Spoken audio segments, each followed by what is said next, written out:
안녕하십니까. 신암동 우리 교회 용현 목사입니다. 오늘 성경 독방송 93번째 시간으로 성막 모형의 두 번째 시간 성소에 대한 부분을 말씀을 드리면서 믿음에 대해서도 말씀을 같이 드려보도록 하겠습니다. 오늘 함께 나눌 말씀은 히브리서 11장 1절로 2절을 보겠습니다. 히브리서 11장 믿음은 바라는 것들의 실상이요 보지 못하는 것들의 증거니 선진들이 이로써 증거를 얻었느니라 라고 하는 말씀입니다. 지난주에 성막들에 대한 말씀을 전하면서 성막들은 여호와의 때다 이렇게 말씀을 드렸습니다. 지난주에 말씀을 드린 걸 잠깐 좀 보면 성경 전체를 갖다가 창세기 1장 1절부터 2장 3절까지를 언약이다 이렇게 말씀을 드렸고, 이때를 엘로힘 하나님이 사역하시는 그런 때였다. 그래서 이 언약 안에 모든 말씀이 압축되어 있다 이렇게 말씀하면서 이 언약을 구약과 신약과 성취로 풀었다.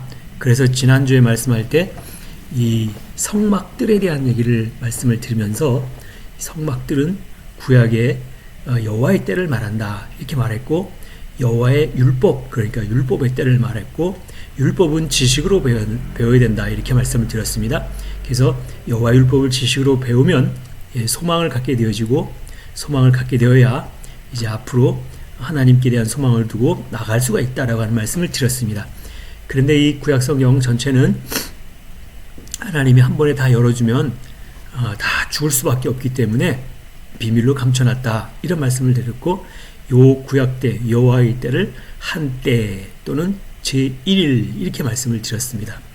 그래서 지난주에 그 구약에 대한 말씀, 성막들에 대한 말씀, 여호와 하나님의 때를 말씀을 드리면서 또 어떤 말씀을 했냐면, 이 성막들에는 여호와의 율법을 듣고 배우는 때였다. 여호와의 율법을 듣고 배우는 때였다. 이렇게 말씀을 드렸습니다. 그러나 이 부분을 먼저 말씀을 드리기 전에 제가 무슨 말씀을 했냐면, 성경 전체는 하나님의 말씀이다. 이렇게 말씀을 드렸어요. 그래서 성경 전체의 그 내용은 하나님의 말씀이시면서 선과 악에 대한 말씀을 갖다가 하고 있다. 그렇게 말씀을 드렸던 것을 기억하실 것입니다. 그렇습니다. 이 여호와의 율법을 듣고 지식으로 배우는 것도 참 중요한데요. 그것보다 더 중요한 게 있다라고 하면 선과 악을 아는 것이 더 중요하다. 이렇게 말씀을 드릴 수 있어요.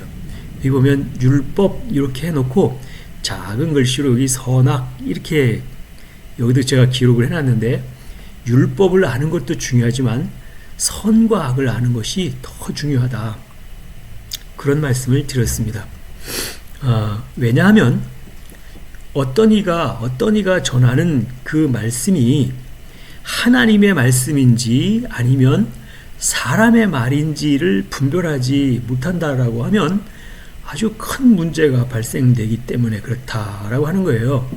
이제까지 내가 하나님의 말씀인 줄로만 알고 그 말씀을 듣고 배우면서 따라왔는데, 그것이 하나님의 말씀이 아닌 사람의 말이라고 사람의 생각을 전하는 것으로 듣고 배웠다라고 하면 엄청난 문제가 있다라고 하는 것이지요. 그래서 선과 악을 분별할 줄 아는 것이 너무나 중요하다 이렇게 말씀을 드렸어요. 그래서 선과 악을 분별한다라고 하는 게 뭐냐라고 했을 때, 선은 이 세상의 선은 오직 하나님 한 분만 선이다. 그랬고 하나님 아닌 것은 다 악이다 이렇게 말씀을 드렸어요. 그래서 창세기 6장 5절에도 보면 사람의 생각이 항상 악할 뿐임을 보시고 그랬어요. 이게 사람의 생각은 항상 악하다. 사람의 생각으로 하는 것이 아니라 온전하신 하나님의 말씀으로만 전할 때 그 하나님의 말씀, 선하신 말씀만 듣고 그 말씀을 듣고 먹고 배워야 되는데, 사람의 생각으로 말하는 것을 듣는다라고 하면 악을 듣고 배우게 된 것이다라고 하는 것이기 때문에 엄청난 문제가 있을 수 있다라고 하는 것이지요. 그래서 명심해야 될 부분이 있어요. 오직 하나님 한 분만 선하시다. 그러니까 사람의 말하는 걸 들으면 안 되고 하나님의 말씀만 들어야 된다라고 하는 것입니다. 그래서 이 사람이 만약에 어떤 말을 한다라고 할 때 그 사람이 하는 말이 선인지 악인지를 분별하고 판단하는 것이 우선되어야 된다. 이렇게 말씀을 드렸어요. 그리고 제가 말씀을 전파한다 하더라도 이게 그의 성경에 근거하고 있는 말씀인지 아니면 사람의 생각으로 말하는 건지를 분별해보고 판단하시기 바라겠습니다. 왜 그러냐면 요한일서 4장 1절로 3절의 말씀을 보면 한번 찾아보도록 하겠습니다. 요한일서 4장 1절로 3절 말씀을 보겠습니다. 여기 보면 요한일서 4장 1절로 3절에 보면 사랑하는 자들아 영들을 다 믿지 말고 오직 영들이 하나님께 속하였나 시험하라. 많은 거짓 선자들이 세상에 나왔음이라. 하나님의 영은 이것으로 알지니 곧 예수 그리스도께서 육체로 오신 것을 시인하는 영마다 하나님께 속한 것이요 예수를 시인하지 아니하는 영마다 하나님께 속한 것이 아니니 이것이 곧 적그리스도의 영이라. 오리라 한 말을 너희가 들었거니와 이제 벌써 세상에 있느니라.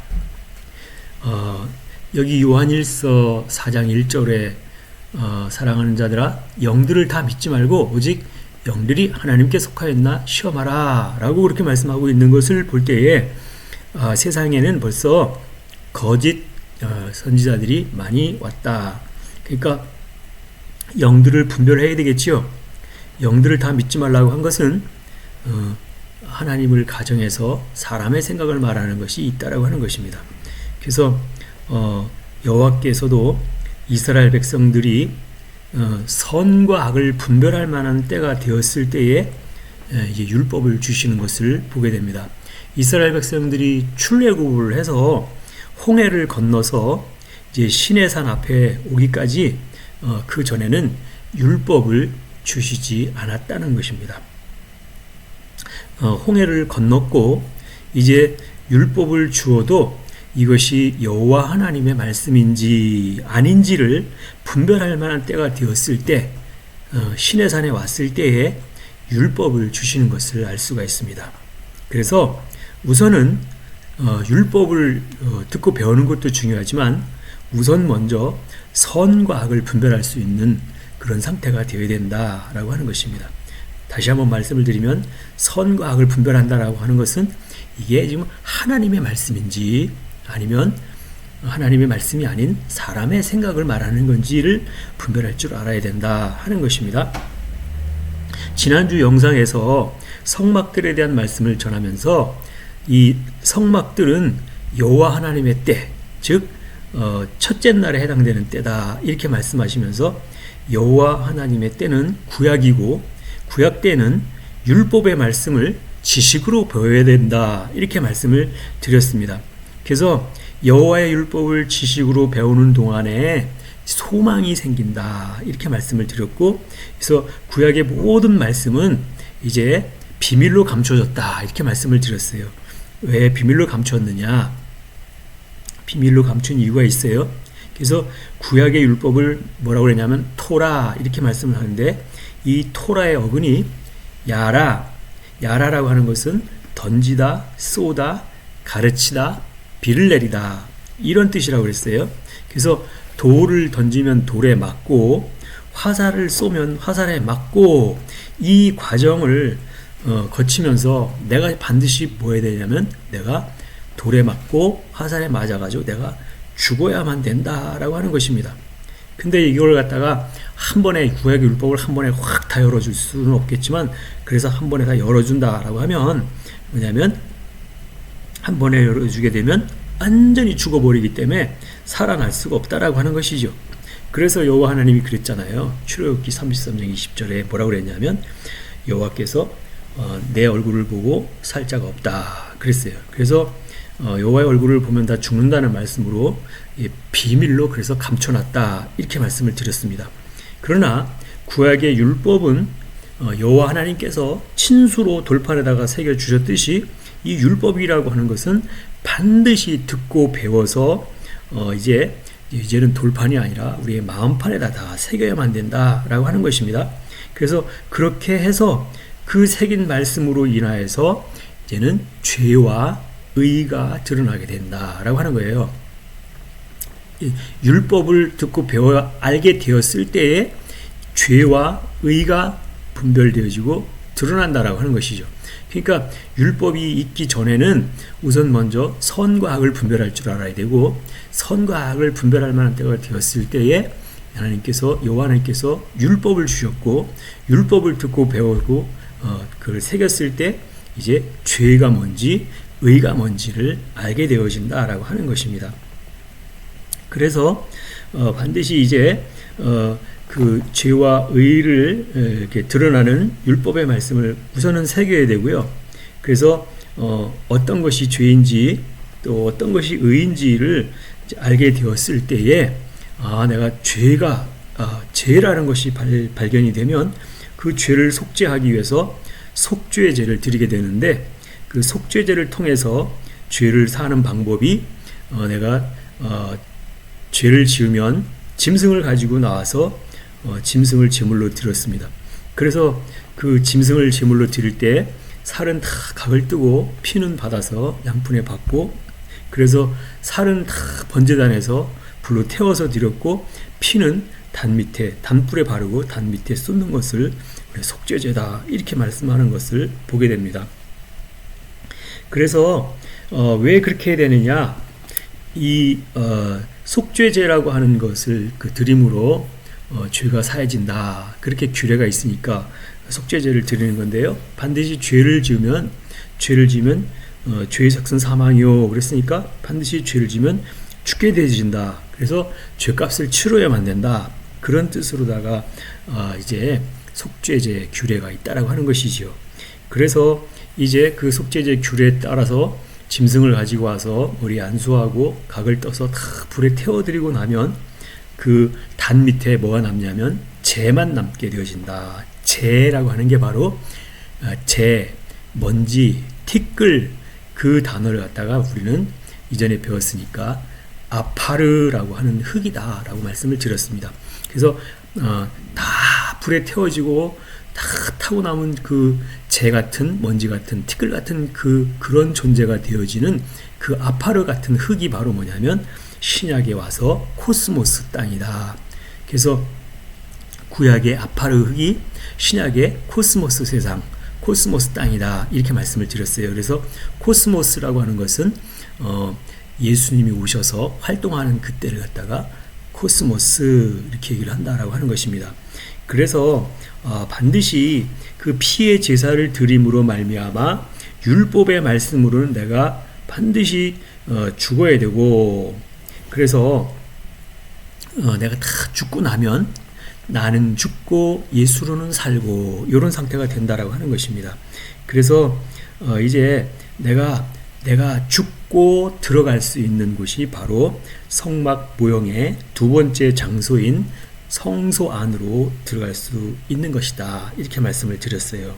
그래서 오늘은 이제 그 성막의 두 번째 장소인 성소에 대해서 말씀을 함께 나눌 터인데요. 성소라고 하면 거기가 바로 예수님의 때 이렇게 말씀을 드릴 수 있다라고 했어요. 이 보면 성소, 여기 성소인데 여기 성소를 갖다가 예수 하나님의 때 이렇게 말씀을 드렸다는 것입니다. 그래서 이 성소 안에는 떡상과 금초대가 있다 이렇게 말씀을 드렸어요. 그래서 이 신약에 이 예수님의 그 때를 갖다가 우리 구약에서는 이 성막 모형에서는 바로 성소의 때 이렇게 얘기를 하는데, 이 성소를 갖다가 바로는 예수님의 때 이렇게 얘기하고, 이 예수님의 때를 갖다가 복음 이렇게 얘기를 한다는 거예요. 율법의 말씀을 다 듣고 배우고 와서 새기고 왔다라고 하면 이제 그 새긴 말씀을 갖다가 내가 드러낼 때를 갖다가 복음이다 이렇게 말씀을 한다라고 하는 것이지요.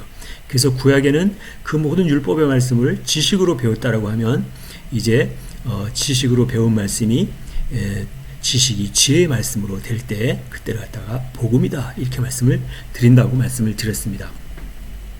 그리고 나면 구약에는 소망을 가졌었는데 그 소망이 믿음으로 되어진다. 믿음이 되어진다. 그랬어요.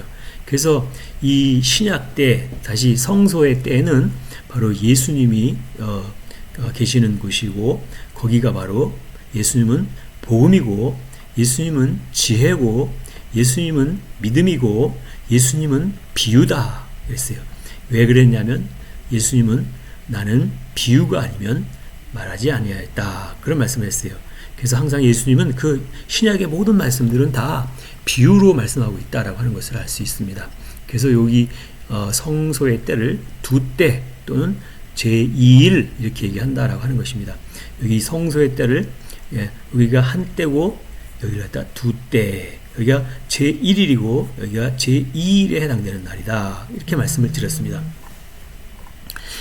그래서 이제 성막에 모형된 이 모형을 한번 보았는데요.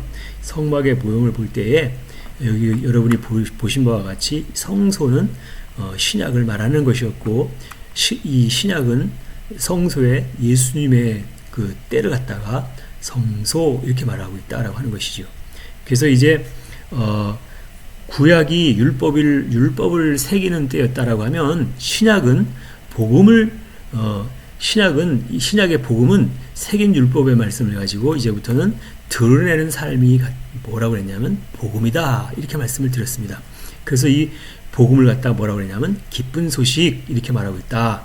그래서 성소 안에는 떡상과 금초대가 있는데 이 떡상에서 떡을 먹고 금초대가 빛을 발하듯이 또 내 안에 듣고 배운 그 말씀들을 가지고 새긴 말씀들을 가지고 이제 생명의 말씀인 빛으로 드러내야만 되는 그 때가 바로 예수의 때다라고 이렇게 말씀을 드릴 수가 있습니다. 그래서 성막 모형의 두 번째 장소가 바로 성소를 예수님의 때 이렇게 말씀을 드린다라고 말씀을 드렸습니다.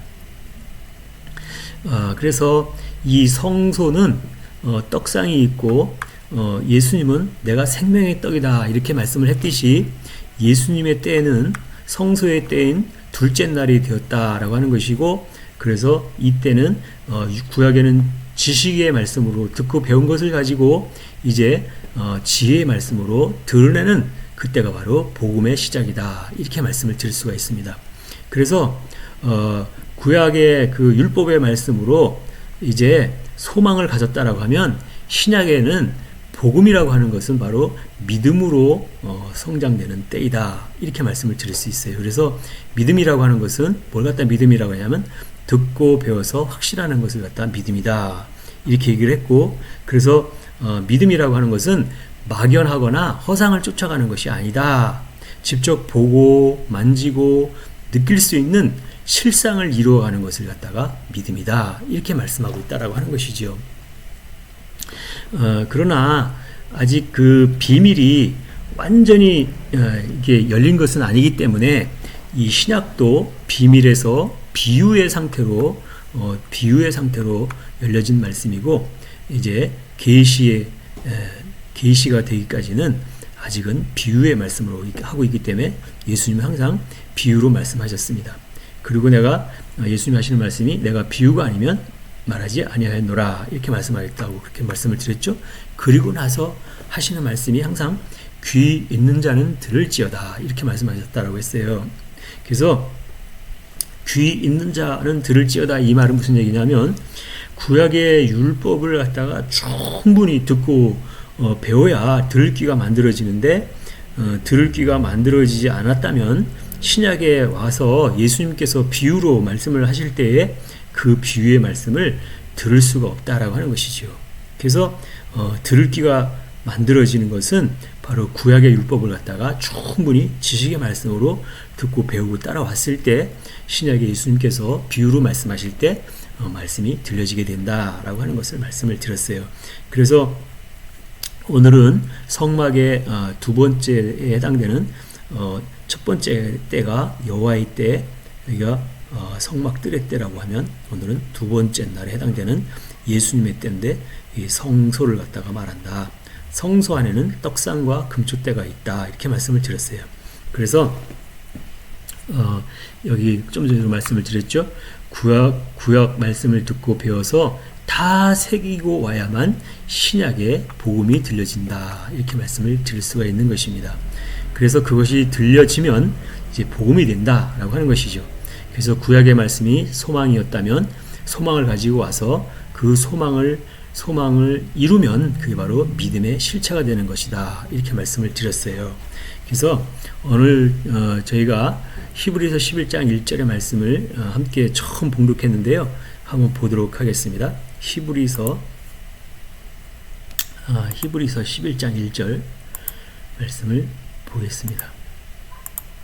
히브리서 11장 1절의 말씀을 보니까 믿음은 바라는 것들의 실상이요 보지 못하는 것들의 증거니라고 하는 말씀이 있고, 이 말씀을 이제 언어 성경으로 좀 풀어보면 믿음은 바라는 것들의 실상이요 할 때 여기서 많은 사람들이 믿음하면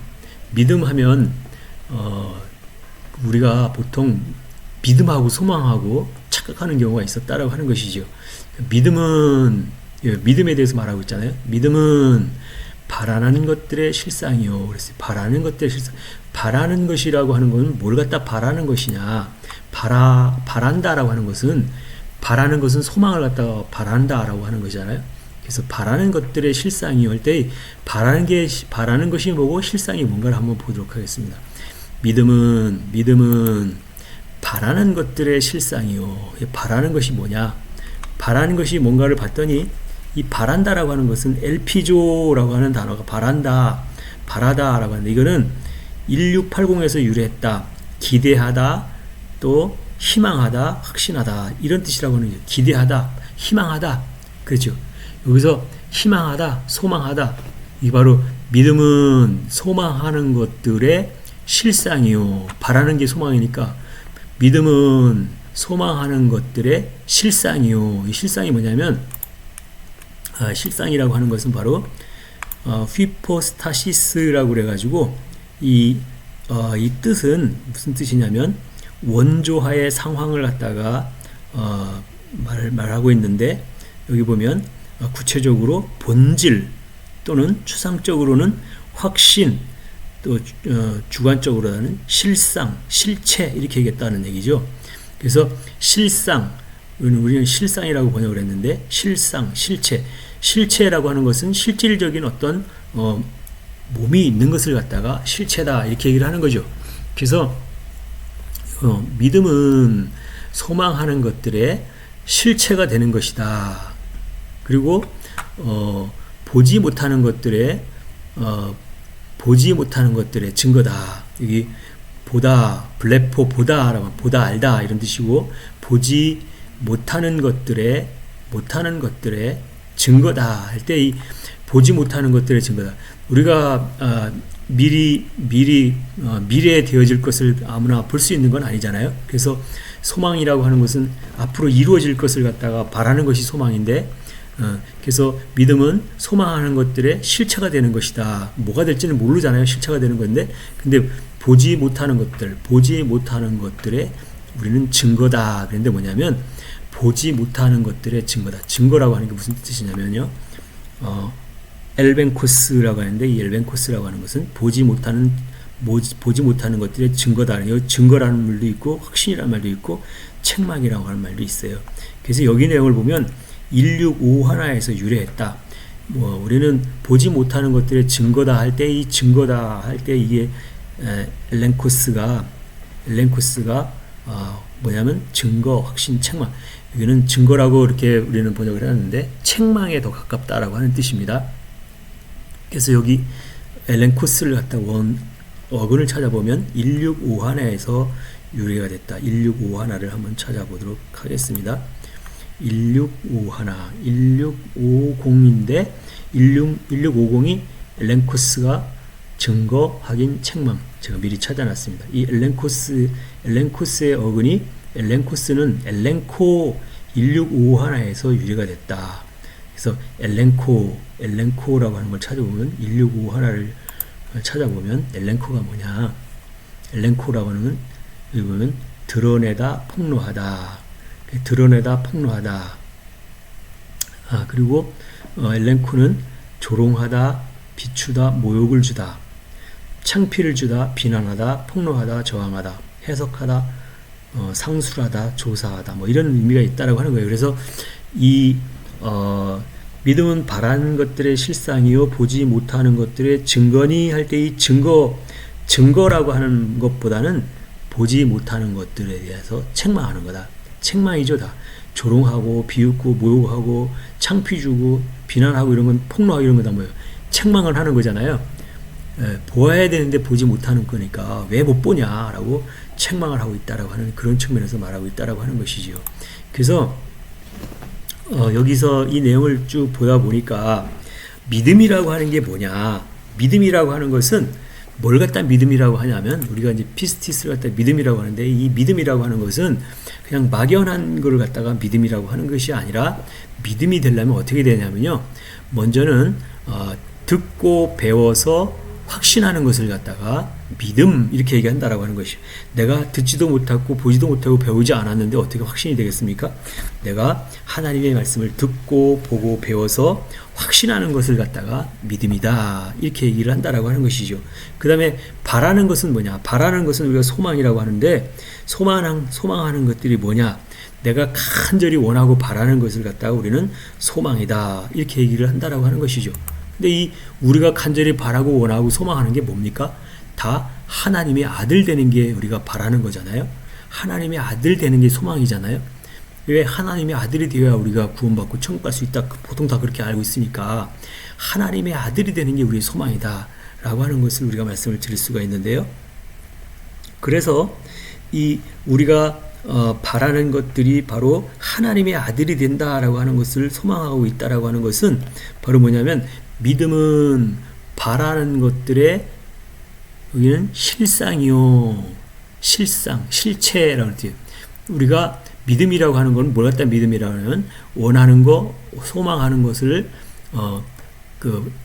이루는 것. 그 바로 믿음은 바라는 것들, 소망하는 것들의 실체가 되는 것이다. 실체가 되는 것이다.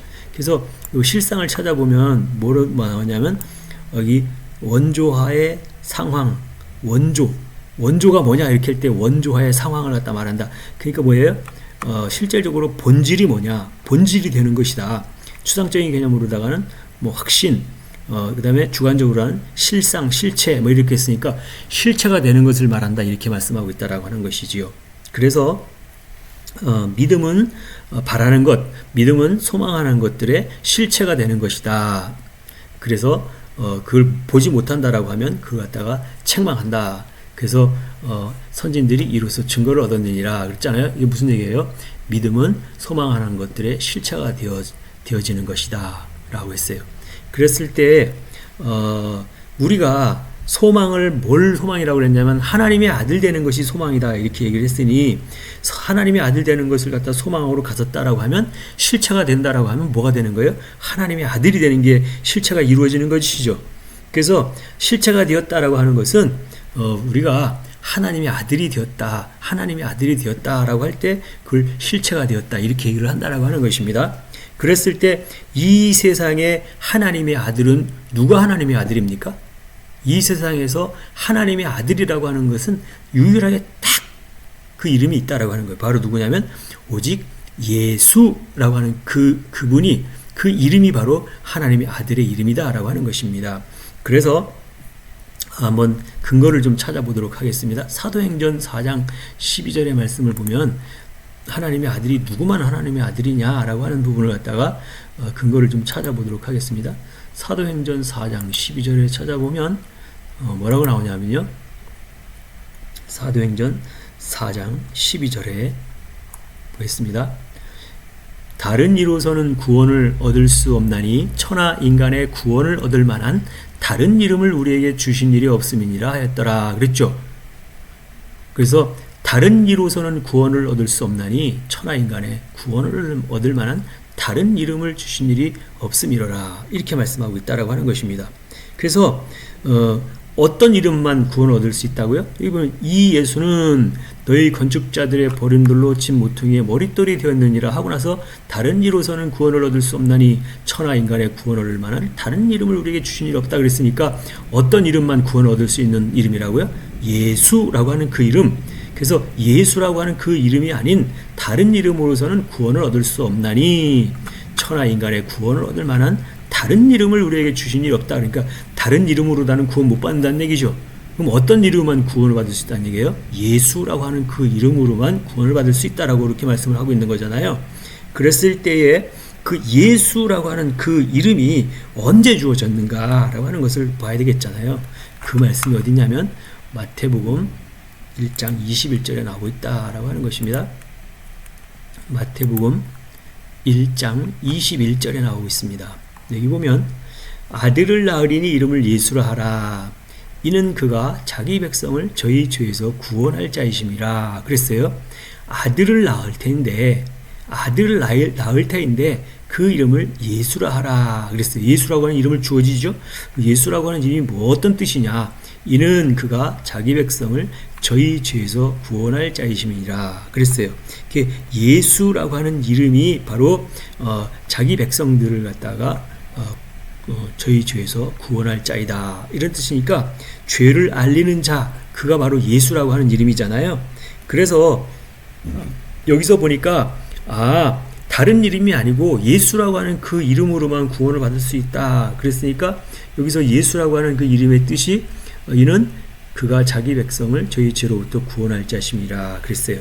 그래서 예수라고 하는 이름의 뜻을 보니까 죄를 사하시는 분이 예수라고 하는 그 이름이로구나 라고 하는 것을 보게 됩니다. 그래서 이 세상에 죄를 사하시는 분이 누구만 죄를 사할 수 있어요? 예수, 그분만 죄를 사할 수 있다라고 말씀하시는 부분을 지난번에 한번 봤는데요. 다시 한번 보겠습니다. 요한복음 20장 21절로 보겠습니다. 요한복음 20장 21절로 내용을 보겠습니다. 요한복음 20장 21절로 19절로 보겠습니다. 이튿날 곧 안식 후 첫날 저녁 때에 제자들이 유대인들을 두려워하여 모인 곳에 문을 닫았더니 예수께서 오사 가운데 서서 가라사대 너희에게 평강이 있을지어다. 이 말씀을 하시고 손과 옆구리를 보이시니 제자들이 주를 보고 기뻐하더라. 21절 예수께서 또 가라사대 너희에게 평강이 있을지어다. 아버지께서 나를 보내신 것 같이 나도 너희를 보내노라. 22절 이 말씀을 하시고 저희를 향하여 숨을 내쉬며 가라사대 성령을 받으라 그랬어요. 그리고 23절에 너희가 네 죄든지 사하면 사하여질 것이요 네 죄든지 그대로 두면 그대로 있으리라 하시니라 라고 말씀하고 있습니다. 이 내용을 보니까 요한복음 20장 21절로 23절에 나오는 내용을 보면 예수님께서 뭐라고 했냐면 아버지께서 나를 보내신 것 같이 나도 너희를 보내노라. 세상에 나가서 많은 사람들에게 가서 죄를 사하려고 내가 너희를 보낸다 라고 그런 말씀을 하시고 있는 거잖아요. 이 말씀을 하시고 저희를 향하여 숨을 내쉬며 성령을 받으라. 반드시 성령을 받고 일을 해야 되니까 성령을 받으라 이렇게 말씀하시고 하시는 말씀이 너희가 누구의 죄든지 사하면 사하여질 것이요 그랬어요. 너희가 예수님이 하시는 말씀이 예수가 사한다는 게 아니라 너희가 누구의 죄든지 사하면 사하여질 것이요 누구의 죄든지 그대로 두면 그대로 있으리라 이렇게 말씀하셨다라고 하는 것은 무슨 얘기예요? 바로 예수님의 제자들인 그들이 바로 예수의 일을 감당하는 그 이름이 된 거죠.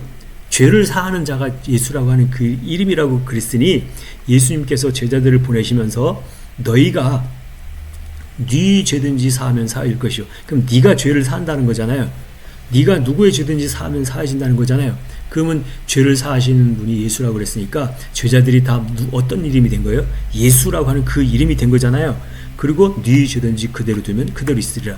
죄를 사하는 권세, 죄를 그대로 내버려 두는 그런 권세가 누구에게 있다고요? 너희에게 있다. 너희가 뭐가 된 거예요? 다 예수가 된 거죠.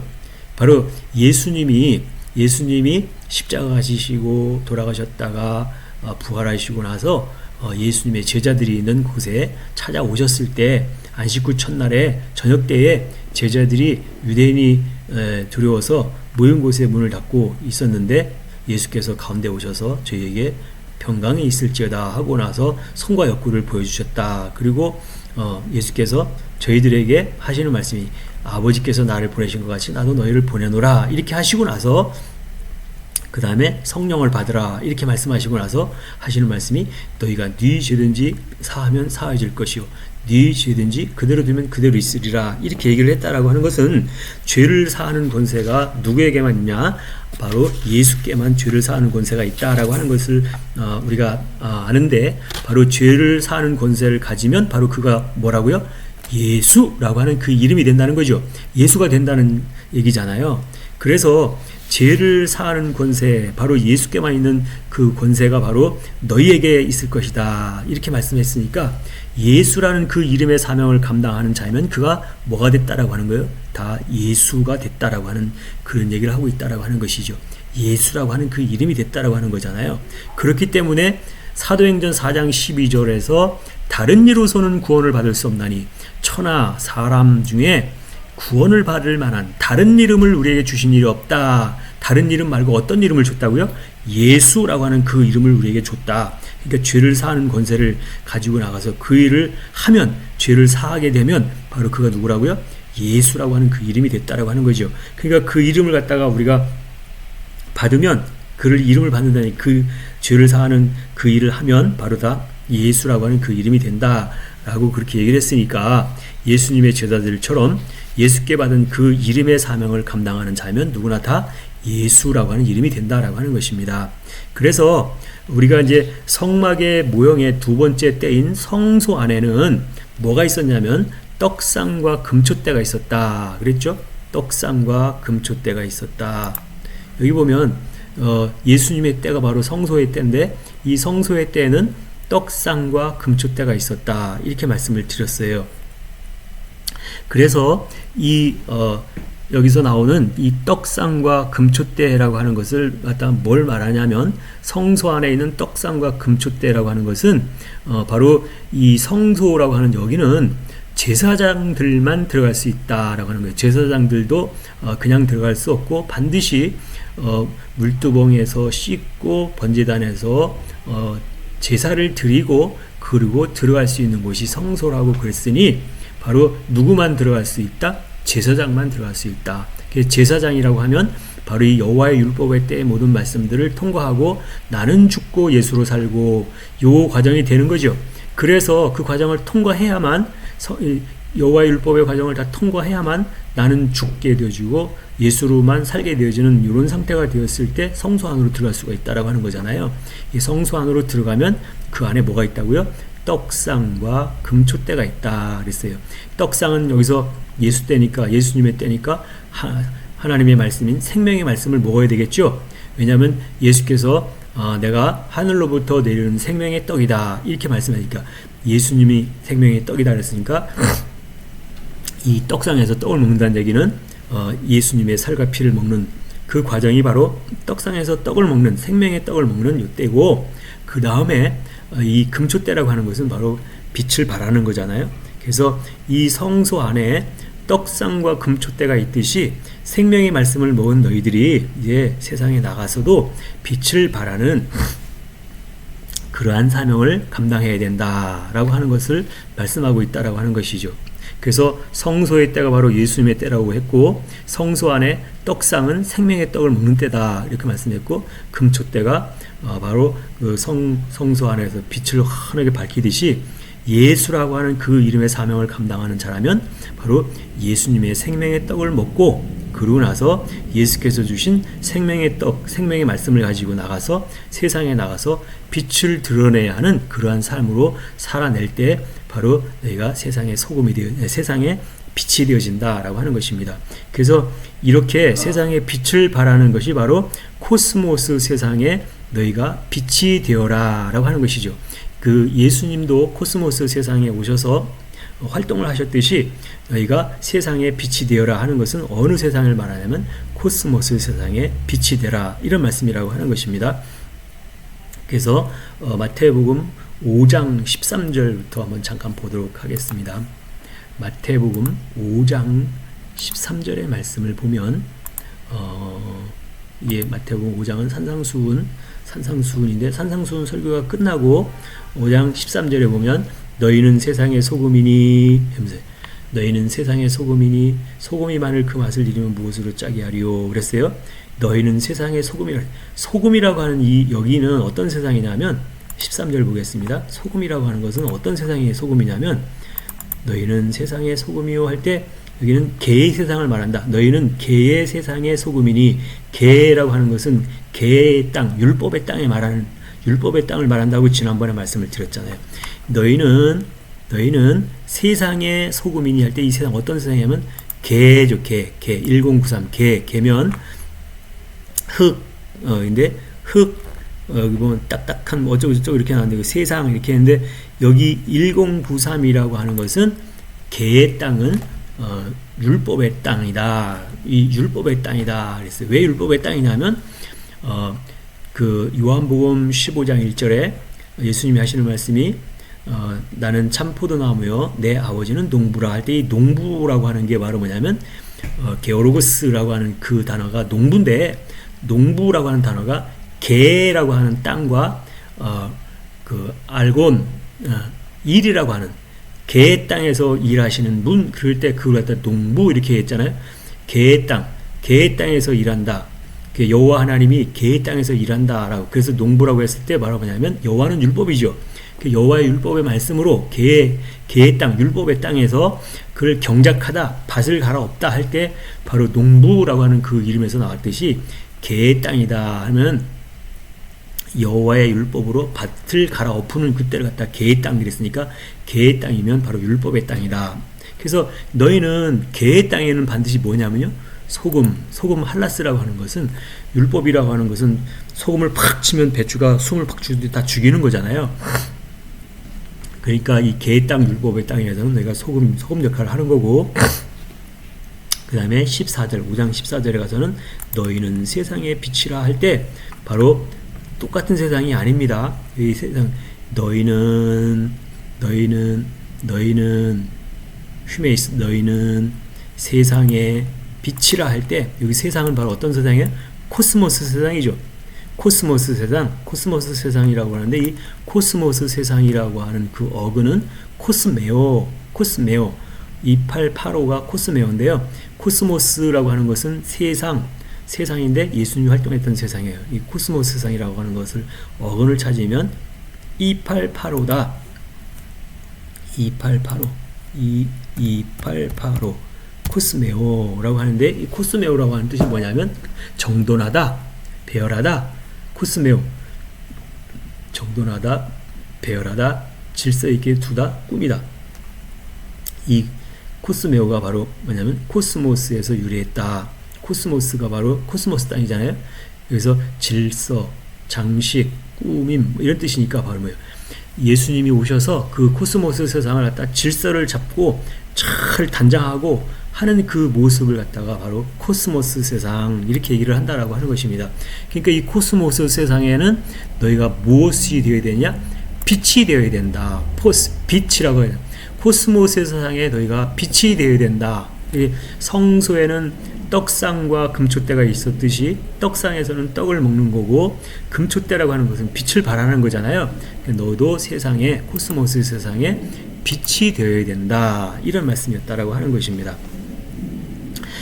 그래서 반드시 우리가 다 세상에 빛이 되어야 된다라고 그렇게 말씀하고 있는 것을 보게 됩니다. 14절에 계속해서 너희는 세상의 빛이라 산 위에 있는 동네가 숨기지 못할 것이요. 왜냐하면 빛을 비추면 다 드러나게 되었죠. 그래서 사람이 등불을 켜서 말 아래 두지 아니하고 등경 위에 두나니 이러므로 집안 모든 사람에게 비추느니라. 이같이 너희 빛을 사람 앞에 비추게 하여 저희로 너희 착한 행실을 보고 하늘에 계신 너희 아버지께 영광을 돌리게 하라. 그리고 그렇게 하면 그 예수님이 뭐라고 했냐면 또 내가 율법이나 선지자를 폐하러 온 줄로 생각지 말라. 폐하러 온 것이 아니라 완전케 하러 함이라. 이렇게 말씀하고 있어요. 진실로 너희에게 이르노니 천지가 없어지기 전에는 율법의 일점 위력도 반드시 없어지지 아니하고 다 이루리라 그랬죠. 율법은 다 이루어야 되는 거죠. 율법은 완성시키는 거잖아요. 누가 완성시켰냐면 예수님이 내가 율법을 다 완성하러 왔다 이렇게 말씀하고 있다라고 하는 것입니다. 율법이 필요 없는 게 아니죠. 율법은 반드시 처음부터 끝까지 다 있어야 된다라고 말씀을 드렸습니다. 그래서 이제 우리가 보니까 마태복음 5장 14절 너희는 세상의 빛이라 이렇게 말씀을 했던 것을 우리가 볼 때에 예수 그리스도를 믿는 자들이 가야 할 사명이 바로 빛이 되는 것이로구나. 생명의 떡을 먹고 세상에 빛으로 드러내는 그런 사역을 하면 그 사역을 빛으로 드러내는 사역을 하면 그 예수라는 이름의 사명을 감당하는 거잖아요. 죄를 사하는 그 사역을 하는 거니까 그렇게 되면 다 그게 뭐예요? 예수라고 하는 이름이 되는 것이고 그러니까 내가 구원받는 길이다라고 하는 거예요. 다른 사람에게 복음을 증거하는 그런 것도 되겠지만 예수라고 하는 이름이 되어지니까 내가 구원받는 길이다라고 하는 것을 말씀을 드렸어요. 그래서 한 절만 더 근거를 보겠습니다. 반드시 예수와 그리스도가 되어야 되는 그러한 그 근거가 있다라고 하는 거예요. 갈라디아서 3장을 보겠습니다. 갈라디아서 3장을 보면 약속의 말씀이 있다라고 하는 것입니다. 약속의 말씀. 갈라디아서 3장 13절로 17절까지 말씀을 보겠습니다. 갈라디아서 3장 13절로 17절까지 보면 그리스도께서 우리를 위하여 저주를 받은 바 되사 율법의 저주에서 우리를 속량하셨으니 기록된 바 나무에 달린 자마다 저주 아래 있는 자라 하였음이라. 이는 그리스도 예수 안에서 아브라함의 복이 이방인에게 미치게 하고 또 우리로 하여금 믿음으로 말미암아 성령의 약속을 받게 하려 하심이니라. 그랬죠? 믿음으로 말미암아 성령의 약속을 받게 하려 하심이라 그랬어요. 믿음에 대한 걸 아까 히브리서 11장 1절에 말씀을 드렸으니까 그런데 여기 보니까 뭐라고 약속하셨냐면 형제들아 사람의 예대로 말하노니 사람의 언약이라도 정한 후에는 아무나 폐하거나 더하거나 하지 못하느니라. 이 약속들은 아브라함과 그 자손에게 말씀하신 것인데 여럿을 가리켜 그 자손들이라 하지 아니하시고 오직 하나를 가리켜 네 자손이라 하셨으니 곧 그리스도라 그랬죠. 다 그리스도라고 하는 거기까지 가야 내 자손이다 이렇게 약속하셨다라고 하는 거잖아요. 그래서 내가 이것을 말하노니 하나님이 미리 정하신 언약을 430년 후에 생긴 율법이 없이 하지 못하여 그 약속을 헛되게 하지 못하리라 그랬어요. 그래서 반드시 뭐예요? 다 여기 보니까 그리스도 예수가 되어야 된다. 이는 그리스도 예수 안에서 아브라함의 복이 이방인에게 비치게 하고 또 우리로 하여금 믿음으로 말미암아 성령의 약속을 받게 하려 하심이라 그랬어요. 그래서 다 믿음으로 말미암아 성령의 약속을 받게 되면 뭐예요? 믿음은 바라는 것들의 실상이요 그랬어요. 그러니까 믿음이라고 하는 것은 바로 소망하는 것들의 실체가 되어야 된다. 그 실체가 바로 뭐냐면 이제 예수라고 하는 이름의 실체가 되는 거죠. 그러면 예수는 죄를 사해주고 죄를 속하는 자가 예수니까 너희가 가서 네 죄든지 사하면 사해질 것이라. 그러니까 죄를 사하는 사람이 바로 예수잖아요. 너희가 그 일을 하면 바로 뭐냐면 예수라고 하는 그 이름이 되어지고 예수라고 하는 그 이름의 사명을 감당하면 너희가 예수라고 하는 이름이 되니까 천하 인간에게 구원을 얻을 만한 다른 이름을 주지 않았다. 예수라고 하는 이름 외에는 주지 않았다니까 바로 예수라고 하는 그 이름으로 구원받는 거죠. 다 예수라고 하는 그 이름이 되어야 되잖아요. 지금 그걸 말씀하고 있다라고 하는 것입니다. 그래서 오늘 이제 말씀을 다 맺었는데요.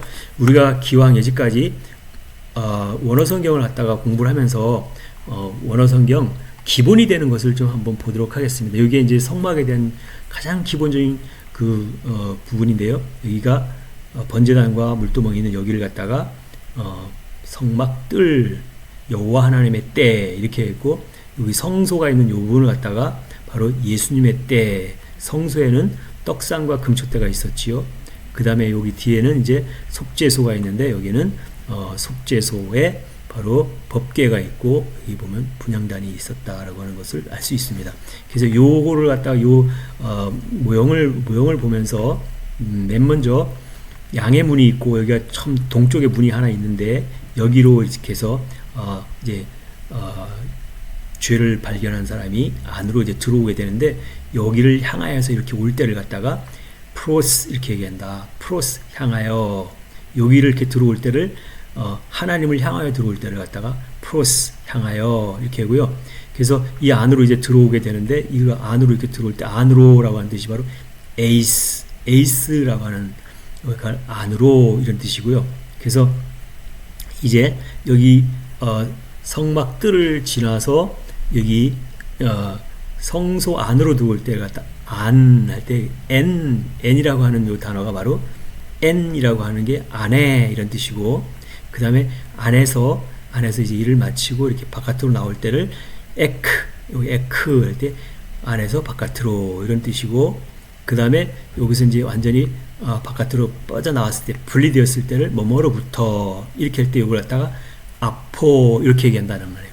그래서 성막 전체를 갖다 통과하는 그 내용의 전치사가 여기를 프로스 그 다음에 에이스 안으로 들어갈 때를 에이스 안에 들어왔을 때를 n 그 다음에 안에서 바깥으로 나갈 때를 에크 그 다음에 완전히 분리해서 바깥으로 나갈 때를 에포 이렇게 얘기했는데 이걸 갖다가 뭐뭐로부터 이런 뜻으로 쓰고 있다.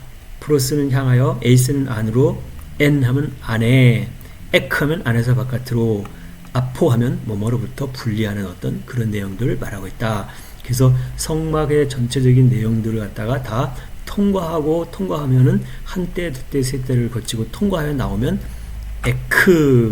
에크가 이렇게 안에서 바깥으로 나오다 이런 뜻인데 바로 교회라고 하는 그 이름의 단어의 뜻이 에클레시아 할 때 에크 하면 안에서 바깥으로 칼레오 부르다 안에서 바깥으로 부른 자들이 갖다가 에클레시아 교회 오늘날의 교회라고 하는 모습을 갖다가 말할 때 에클레시아 이 모든 것들을 다 통과하고 나왔을 때를 갖다 에클레시아 이렇게 얘기를 한다는 얘기죠.